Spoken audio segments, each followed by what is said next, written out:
और अपना 79वां स्वतंत्र दिन। इस बड़े अवसर पर आप सभी वीर और वीरांगनाएं इस अवसर को सेलिब्रेट करने के लिए उपस्थित है, इसलिए मैं आप सबको इस मंच से सलाम करता हूं, धन्यवाद करता हूं, अभिनंदन करता हूं। दोस्तों, आप सबको पता है कि भारत सोने की चिड़िया था। ऐसा पहले बोला जाता था कि भारत सोने की चिड़िया था। आप लोग मानते हैं भारत सोने की चिड़िया था? कितने लोग मानते हैं?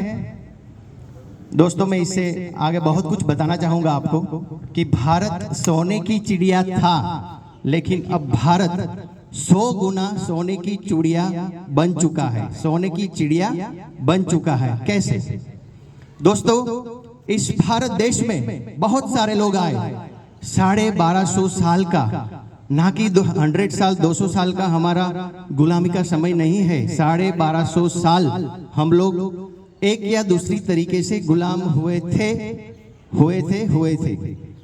उसमें मैं आपको बता दूं, यहाँ पे यहूदी आए, पोर्टुगीज आए, ब्रिटिश आए, मुगल आए, बहुत सारे लोग आए, और जिसको जो अच्छा लगा वो यहाँ से लूट के चले गए। इतना सब लूटने के बाद भी बहुत सारा बचा है। आप मानते हो बहुत सारा बचा है? दोस्तों, ब्रिटिशर जब आए थे ईस्ट इंडिया कंपनी के नाम से, बिजनेस के नाम से, जब उनकी मंशा कुछ और थी और उन्होंने भारत में आगमन किया और पहली बार वो लोग 200 जहाज भर के भारत से सोना लेके गए, तब उनकी रानी विक्टोरिया ने पूछा कि हो गया क्या, लूट आए सब? उन्होंने बोला, नहीं विक्टोरिया जी, नहीं, अभी तो हमने सिर्फ और सिर्फ बंगाल की खाड़ी को लूटा है, अभी पूरा भारत बाकी है। सोचो आप, उस टाइम पे भी भारत कितना समृद्ध था। आज लोग बोल रहे हैं कि भारत में कुछ नहीं। कुछ लोगों से मैंने सुना है कि भारत में कुछ नहीं। अरे क्या कुछ नहीं? फिर ये लोग क्या पागल थे क्या? ये उज्जड़ वैरान खेत में क्या दवाइयां छींटने के लिए आए थे? दोस्तों, भारत पहले से ही समृद्ध था, सिर्फ मेंटालिटी चेंज करने की जरूरत थी। दोस्तों, હવે હું આપને જણાવીશ કે ભારત શું છે, આજનું ભારત શું છે। આપ સૌ જાણો છો, આપણા શહીદો થઈ ગયા, આપણે કેવી રીતે આઝાદી મળી, આ બધી કથાઓ આપ સૌ સારી રીતે જાણો છો।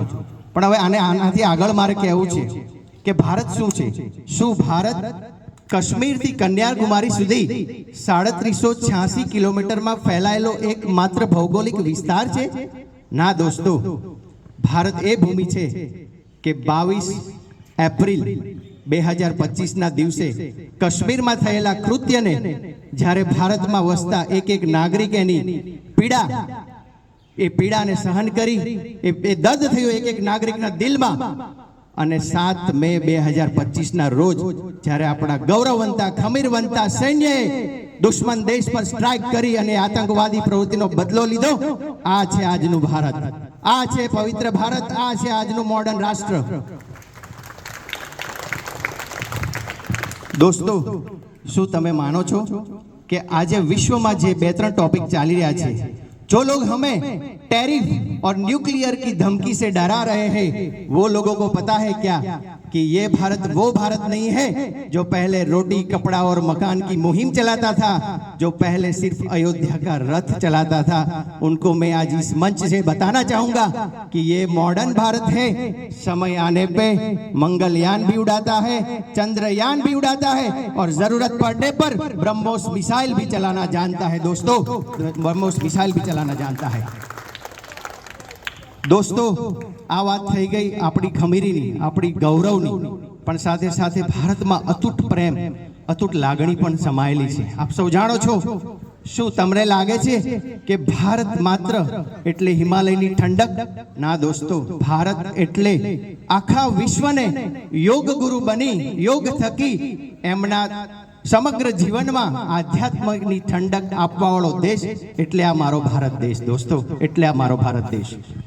તમને શું લાગે છે, આ ભારત એટલે વિવિધ જાતિઓ, વિવિધ ધર્મ, વિવિધ પોશાક પહેરતા, એકતા અને અખંડિતતાને મનમાં રાખીને જીવન જીવતા લોકોનો દેશ ના મિત્રો, આ એ દેશ છે કે જરૂરત પડવા પર ભગવાન શ્રી રામ, ભગવાન શ્રી કૃષ્ણ જેવા દેવોને એમના તમામ મિત્ર મંડળ સાથે પૃથ્વી પર અવતાર લેવાની પણ ફરજ પાડી શકે એવી આ પવિત્ર ભૂમિ ભારત છે દોસ્તો, એવી આ પવિત્ર ભૂમિ ભારત છે.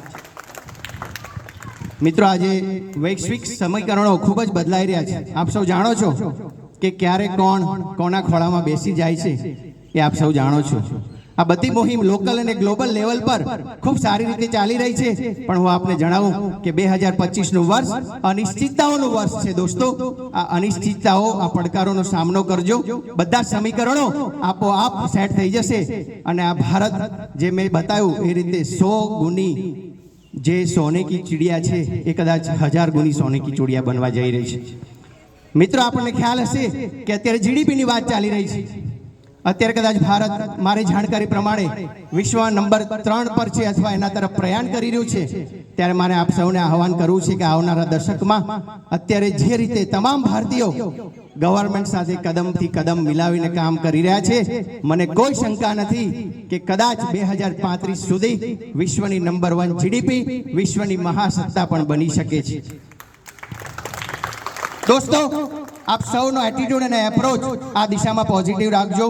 વૈશ્વિકરણ ખૂબ સારી રીતે થઈ રહ્યું છે, પણ આપણે પણ કંઈ કમ નથી દોસ્તો. અગાઉ મેં તમને કીધેલું એમ 3 ટોપિક આપણા ધ્યાનમાં હતા. એક હતું વ્યસન મુક્તિ.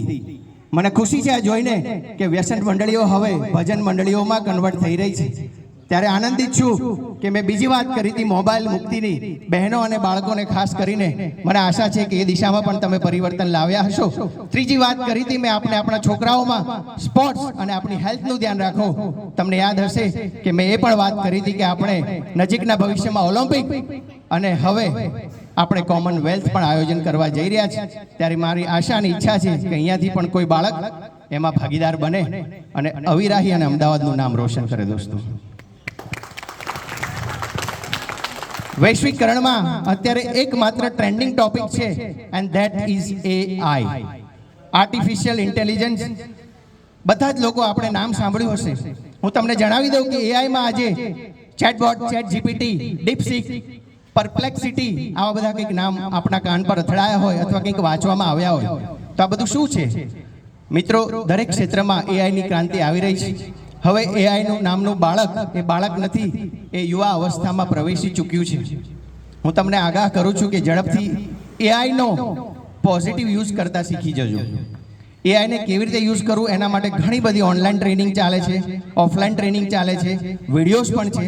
આ એટલા માટે આગ્રહ કરું છું દોસ્તો કે તમામ જે અગ્રેસર રાષ્ટ્રો છે, બ્રિટન છે, યુરોપિયન કન્ટ્રીઝ છે, અમેરિકા છે, આમાં એઆઈ બહુ આગળ સુધી પહોંચી ગયું. ચાઇના છે.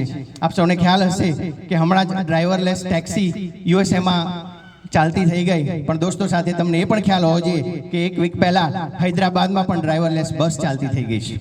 વિશ્વના કદમ સાથે કદમ મિલાવીને આપણે પણ ચાલી રહ્યા છીએ. ત્યારે આપ સૌની જવાબદારી બને છે કે તમે પણ એઆઈમાં થોડો ઇન્ટરેસ્ટ લો. આપણા ભારતના અરવિંદ શ્રીનિવાસ નામના વ્યક્તિ જો 2022માં સ્ટાર્ટ કરીને 3 વર્ષમાં $18 બિલિયન પરપ્લેક્સિટી નામનું એઆઈનું સામ્રાજ્ય ઊભા કરી શકતા હોય તો આપ એનાથી સમજી શકો છો કે એઆઈનું એક્સેપ્ટન્સ વૈશ્વિક લેવલે કેટલું છે. આ ટોપિક ટ્રેન્ડિંગ છે. આપ સૌના વિકાસમાં ભાગીદાર બનશે. આપણો બિઝનેસ કોઈ પણ ક્ષેત્રમાં હોય, આપ ઓટોમોટિવમાં હોય, આપ ટેકનોલોજીમાં હો, આપ આઈટીમાં હો, આપ કોઈ પણ ક્ષેત્રમાં, આપ રિટેલ બિઝનેસમાં હો, પણ જો એઆઈને વહેલી તકે અપનાવી લેશો તો આપણે